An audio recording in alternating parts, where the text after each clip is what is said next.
bueno. No estoy en eso. Después te digo. Bueno, empezamos.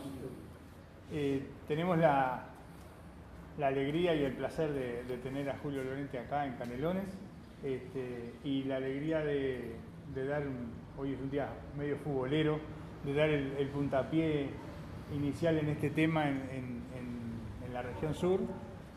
Ya el colegio ya empezó a caminar y hizo un curso que participamos varios de esta región y de otras regiones del país, que estuvo a cargo de él y que fue un curso muy interesante en el cual nos fuimos adentrando un poco en el conocimiento de la importancia de este tema, y ahora lo que queremos es colaborar con la difusión para que los médicos y todo el área de la salud sepa que puede contar con esta herramienta.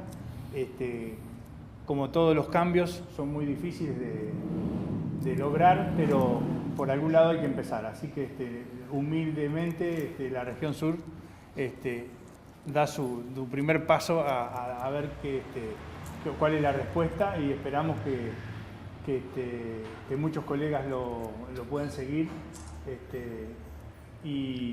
Y bueno, los esperamos para próximas instancias, que vamos a seguir trabajando en el tema. Los dejo con el que sabe del tema, que nos acompaña. Muchas gracias. Bueno,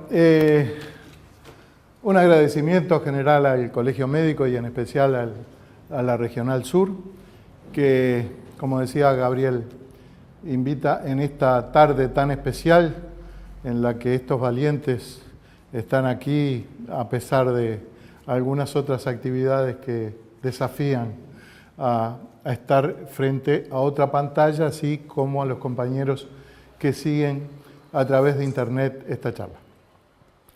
Nosotros, como decía Gabriel, hicimos un curso de formación o iniciación a la formación de mediadores en materia de salud. Y en esta noche me pidieron que hiciera una charla de difusión general para todos los médicos sobre esta temática.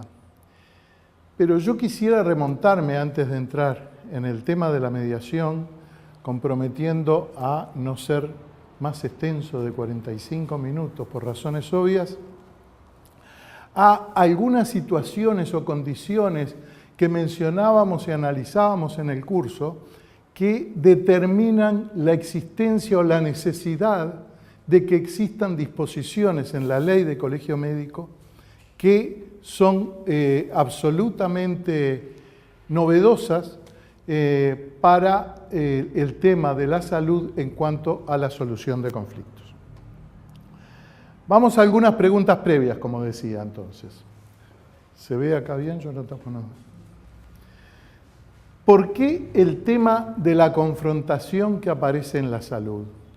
¿Por qué existen situaciones que preocupan al legislador, que preocupan a la sociedad, que preocupan al Poder Judicial todo, de una existencia de demandas muy importantes en materia de mala praxis, que existe una confrontación muy importante en materia de los propios equipos de salud, que determinan que exista una necesidad de legislar en la materia?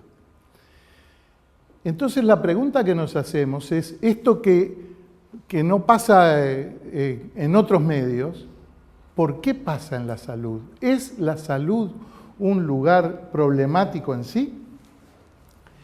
¿Son los actores, son ustedes y los equipos de salud distintos a la media de la población que hace necesario que exista una legislación especial para solucionar los conflictos que existen entre los equipos de salud y de los equipos de salud con los usuarios, pacientes, familiares de pacientes de los equipos de salud? En otras ramas de actividad nosotros no encontramos esto. En cualquier rama de actividad de carpinteros no existe un lugar donde se analicen los problemas que existen entre los carpinteros o de los carpinteros con sus clientes. Tampoco entre los profesionales, arquitectos, Que hay problemas, sí, pero todos sabemos que existe una problemática fuerte en número e intensidad y creciente en el tiempo en el ámbito de la salud. No es casual que la primera colegiación que se aprueba entre los profesionales es en la salud, es en la colegiación médica. No sé si todos saben que existió un proyecto de colegiación de todas las profesiones universitarias impulsada por la agrupación universitaria. Y profesiones como la de escribanos, la de abogados, todas las profesiones universitarias impulsaban la formación de una colegiación.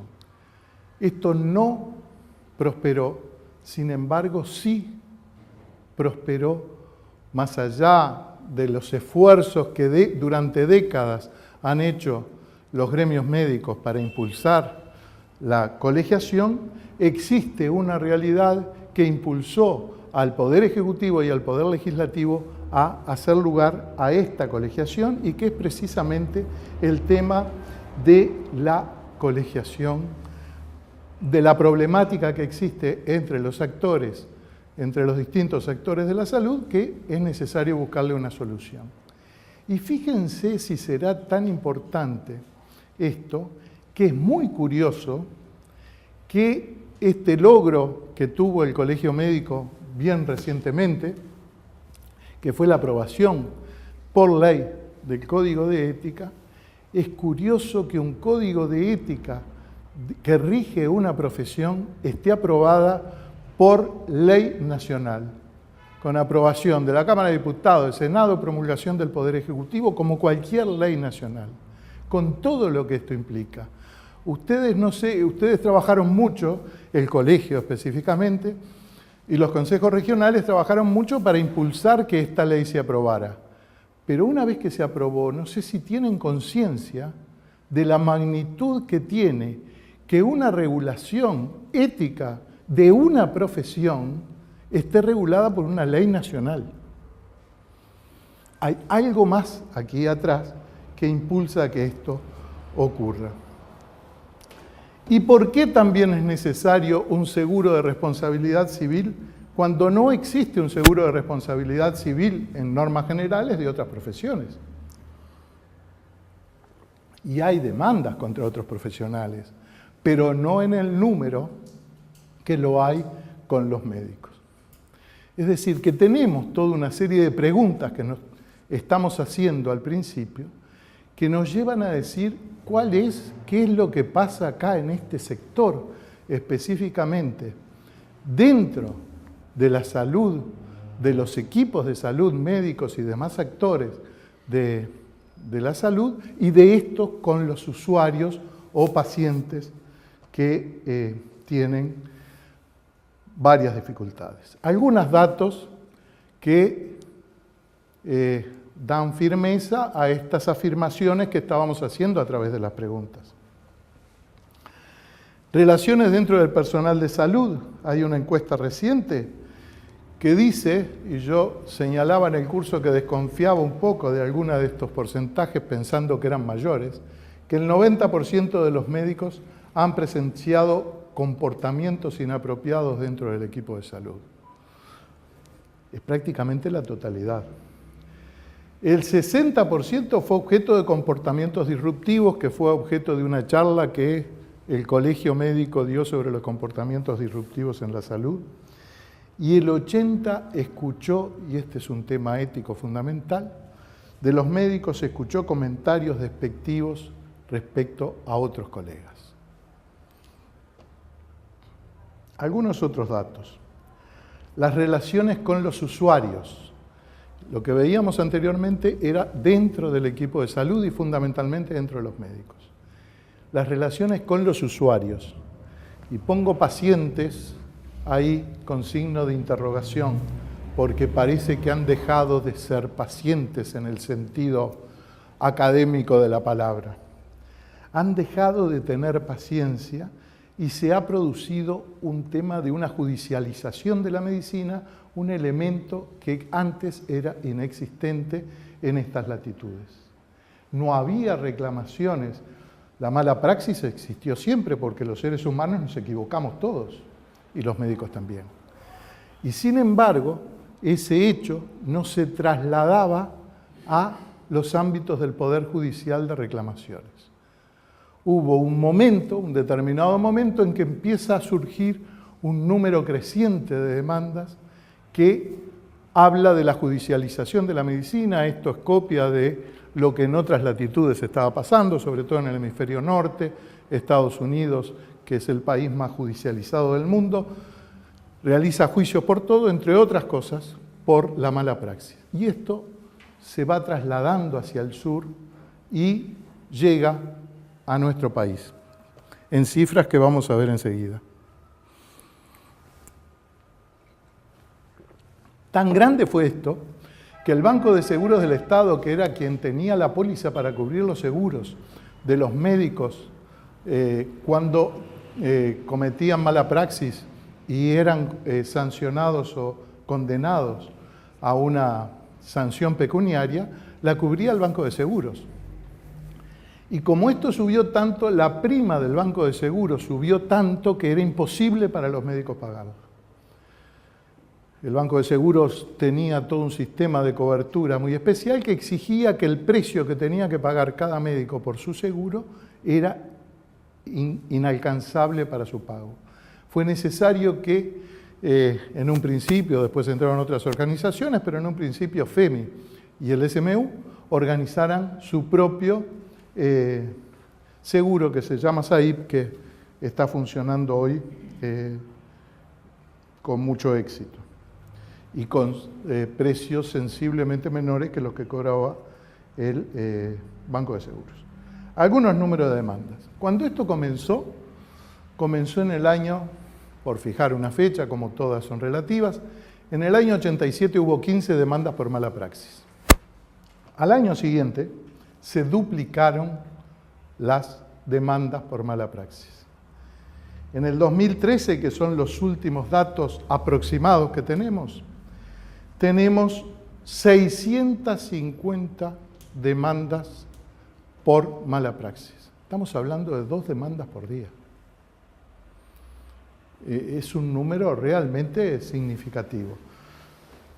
Estos datos, el SAIP, como todo seguro, tiene reservas sobre su información de los datos. Lo que me transmitía desde el seguro era que se ha llegado a una suerte de meseta, o sea, desde hace 2 años que más o menos se estabilizó y no siguió creciendo en la forma que lo venía haciendo hasta esa fecha.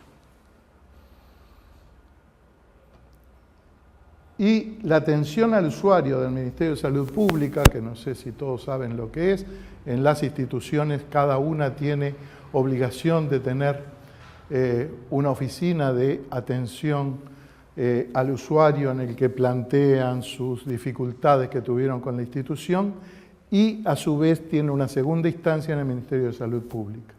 En el Ministerio de Salud Pública en el año 2013 hubo aproximadamente unas 900 reclamos por distintas razones.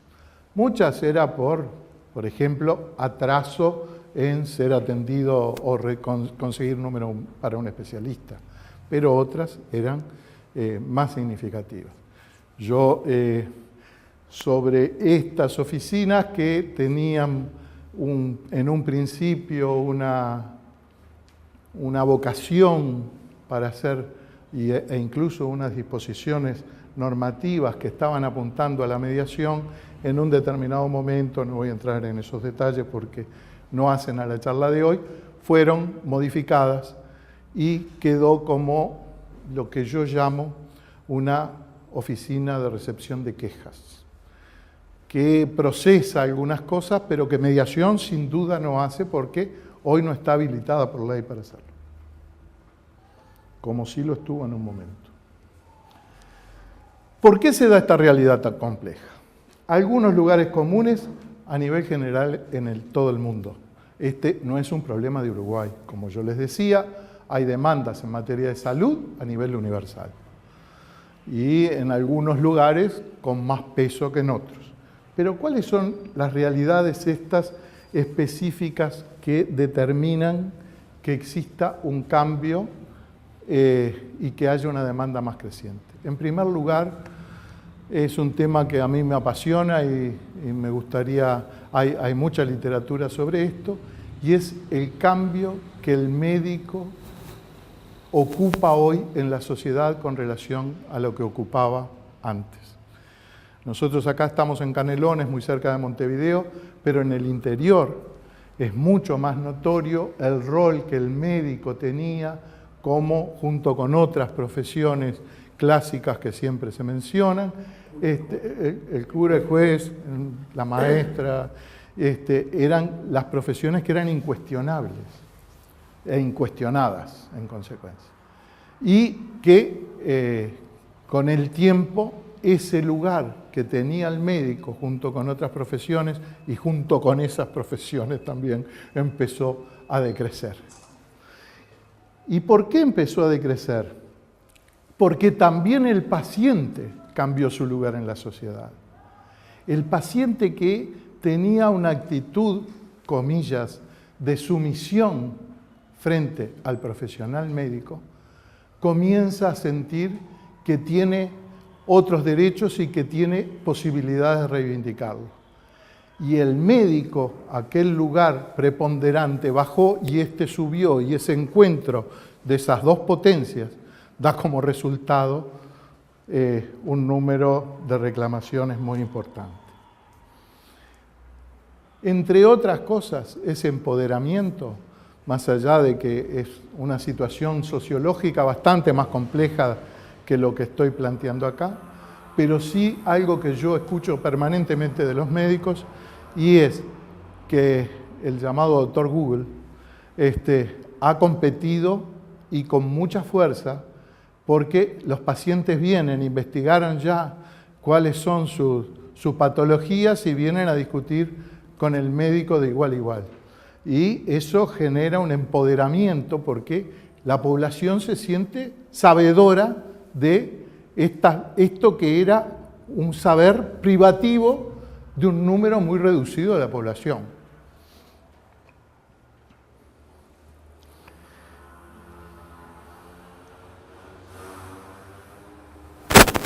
Y el tema del conocimiento no es una cuestión menor. Estamos hablando, implica la vida, estamos hablando de la vida del paciente. Cuando ustedes dicen, usted tiene tal cosa y tiene que hacer tal otra, porque tiene tal cosa, está conduciendo, está determinando la vida o la muerte en muchos casos de ese otro, de ese paciente. Entonces no es una cuestión menor. No es como cuando yo voy a comprar una camisa a la esquina. Estamos hablando de mi salud y de mi vida. Y ustedes están determinando que esa vida sea mejor o peor, o que esa muerte sea más rápida o más prolongada en el tiempo. Y esto provoca una reacción violenta necesariamente en ustedes los médicos, porque son cuestionados en su saber.